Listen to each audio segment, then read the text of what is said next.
Hello, welcome viewers from lion ஜம்னாஸ் channel. இன்றைக்கி வந்து நம்ம நார்த்தங்காய் ஊறுகாய் எப்படி போடுறது அப்படின்ட்டு பார்க்கலாம். அதனோட மருத்துவ குணம் எல்லாமே உங்களுக்கு தெரியும். அது வந்து ஒரு அதாவது நம்ம ஹெல்த்துக்கு அவ்வளோ ஒரு முக்கியமான ஒரு பிக்கிள்னு சொல்லலாம். இந்த நார்த்தங்காய் ஊறுகாய் வந்து நிறைய பேருக்கு எப்படி பண்ணுறது எப்படி போடுறதுன்னு தெரியாது.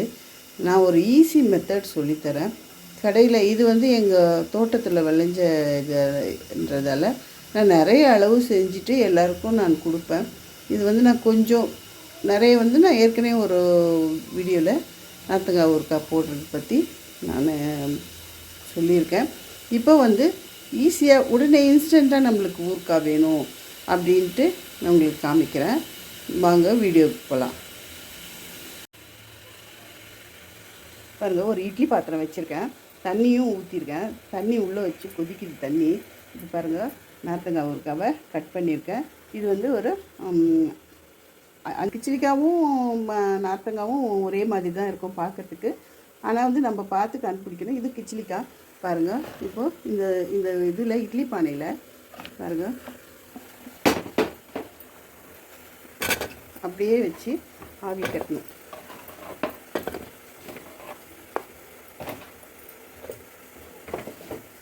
ஆவி கட்டிட்டு இது வந்து நல்லா ஒரு 10 நிமிஷம் கொஞ்சம் நல்லா வேக விடணும்.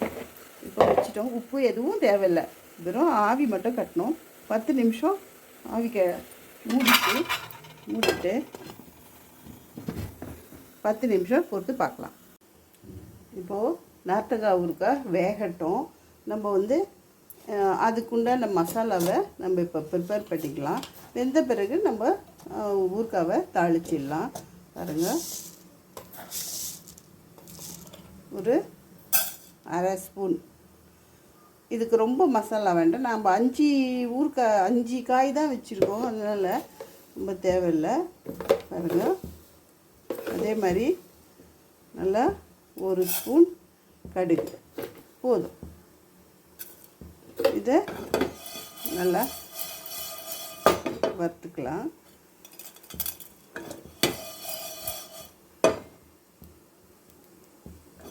இதை வறுத்து பொடி பண்ணி வச்சுக்கிட்டு நம்ம கேஸ் ஸ்டாப் பண்ணிவிட்டு நம்ம இதை ஒரு தட்டில் கொட்டி ஆறட்டோம்னு இது நம்ம தூள் பண்ணி மிக்சியில் தூள் பண்ணி வச்சுக்கலாம்.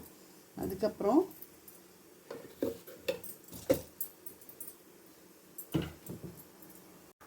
இப்போது பாருங்கள், நல்லெண்ணெய் ஒரு 3 ஸ்பூன் ஊற்றினா போதும், ரொம்ப வேண்டாம். 3 ஸ்பூன் ஊற்றுங்க.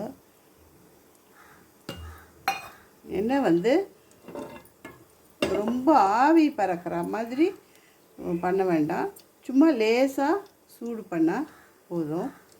இது சூடு பண்ணிவிட்டு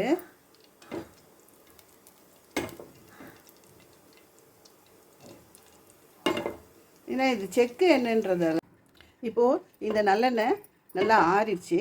ஆறிட்ட பிறகு நம்ம இதில் ஒரு பாருங்க, 1 ஸ்பூன் 2 ஸ்பூன் தனி மிளகாத்தூள். இது நான் வீட்லேயே நல்லா வெயிலில் காய வச்சு நான் வீட்லேயே அரைச்சி வச்ச மிளகாத்தூள். அதில் இப்போது உப்பு, சால்ட் உப்பு, அது ஒரு 2 ஸ்பூன் போட்டாச்சு. இப்போ வந்து நம்ம பொடி பண்ணி வச்சுருந்த இந்த இதுவும் வெந்தயமும் கடுகும் பாருங்கள் பொடி பண்ணி வச்சுருக்கிறது, அதையும் இதில் சேர்த்துடலாம். சேர்த்தாச்சு.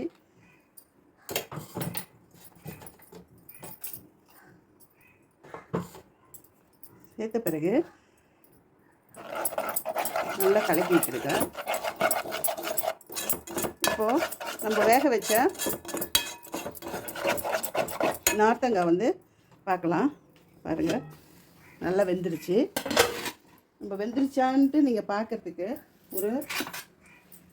ஒரு ஃபோக் எடுத்து இதை இப்படி பாருங்கள் நல்லா இப்படி ஊற்றினோடனே நல்லா இதுவாகிடுது பாருங்கள். நல்லா வெந்துடுச்சு.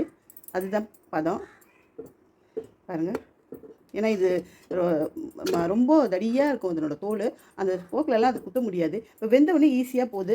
அதுவே நம்மளுக்கு நம்ம தெரிஞ்சுக்கலாம் வெந்துடுச்சுன்ட்டு. இப்போ என்ன பண்ணலாம், இந்த வெந்த இந்த இது வந்து இந்த மிக்சர் இது பண்ணி வச்சுருக்கோம், ரெடி பண்ணி வச்சுருக்கோம் இல்லையா, அதில் வந்து தண்ணி இருந்தால் கூட பரவாயில்ல, கொஞ்சம் தான் இருக்கும் தண்ணி, ரொம்ப இருக்காது.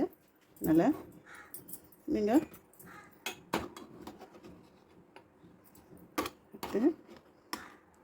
இதில் சேர்த்துடலாம்.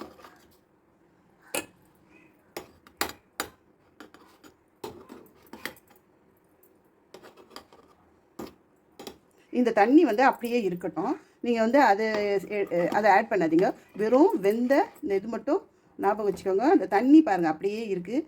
இது அப்படியே இருக்கட்டும். வெறும் இந்த வெந்த கிச்சிலிக்காவை மட்டும் அப்படியே எடுத்து அந்த மசாலாவில் போடுங்க.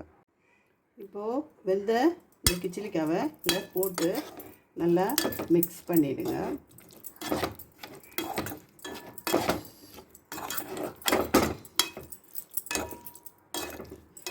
சூடாக மிக்ஸ் பண்ணிவிட்டு உப்பு இருக்கான்னு மட்டும் டேஸ்ட் பண்ணி, உங்களுக்கு உப்பு ஜாஸ்தி வேணும்னா ஜாஸ்தி போட்டுக்கோங்க. காரம் எல்லாமே நான் சொன்னது கரெக்டான அளவு. உங்களுக்கு இன்னும் இதை விட கூட வேணும் அப்படின்னு சொன்னாக்கா நீங்கள் போட்டுக்கலாம். பாருங்கள், ஒரு சூப்பரான இன்ஸ்டன்ட் கிச்சிலிக்காய் ஊறுக்கா நம்மளுக்கு கிடச்சிடுச்சு. உங்களுக்கு எவ்வளோ ஈஸியாக இருக்குது பாருங்கள். நீங்கள் வீட்டில் போட்டு இது வந்து சின்ன 2 பேர் ஃபேமிலிக்கு வந்து இது எப்படியும் இந்த ஊறுக்காய் வந்து ஒரு 3 monthsனாவது வரும். அதாவது டெய்லி யூஸ் பண்ணாக்கா 3 இல்லைன்னா 6 months கூட வரும். இது வந்து அப்படியே வெயிலில் வைங்க. இந்த இது வந்து பாத்திரத்தோடு அப்படியே வெயிலில் இருந்தால் நம்மளுக்கு கெடாமல் இருக்கும். வேறு எதுவும் இல்லை, கெடாமல் இருக்கும். என்ன இருந்தாலும் அதில் நீர் சத்து நிறைய இருக்கும். அதனால் நம்ம வேக வச்சிட்டாலும் வெயிலில் வச்சிடலாம். ஆனால் உடனே நம்ம வந்து இந்த ஊறுக்காவை நம்ம ஒரு 2 daysலேயே நம்ம ஊறுக்காவை யூஸ் பண்ண ஆரம்பிச்சிடலாம். நம்ம இன்னும் கூட சின்னதாக கட் பண்ணலாம். ஆனால் வந்து எனக்கு கொஞ்சம் பெருசாக இருந்தால் தான் பிடிக்கும். அதனால் பாருங்கள், நம்ம ஊறுக்காய் இவ்வளோ சூப்பராக வந்திருக்கு பாருங்கள், மணமாக. இதுக்கு வந்து பெருங்காயம்லாம் எதுவும் நீங்கள் ஆட் பண்ணாதீங்க. ஏன்னா அதுலேயே வந்து அந்த பெருங்காயத்துக்கு உண்டான எல்லா குணமும் இந்த கிச்சிலிக்காய் ஊறுக்காயில் இருக்குது. அதனால் நீங்கள் அதெல்லாம் எதுவும் தேவையில்லை. நான் போட்ட அளவே போட்டுட்டு நீங்கள் உப்பு மட்டும் டேஸ்ட் பண்ணி பாருங்கள். பார்த்தேன், உப்பு காரெல்லாம் கரெக்டாக இருக்குது. நீங்களும் இது வீட்டில் செஞ்சு பாருங்கள். ரொம்ப ஈஸி மெத்தடு. நீங்கள் வீட்டில் செஞ்சு பார்த்துட்டு எனக்கு உங்களோட கமெண்ட்ஸ் போடுங்க. என்னோடய சேனல் சப்ஸ்கிரைப் பண்ணுங்கள். அதே நேரத்தில் உங்கள் ஃப்ரெண்ட்ஸ்க்கு ஷேர் பண்ணுங்கள். ரொம்ப ஈஸியான மெத்தடுன்றதால உங்கள் ஃப்ரெண்ட்ஸ்க்கெல்லாம் ஷேர் பண்ணுங்கள், லைக் பண்ணுங்கள். Thank you US.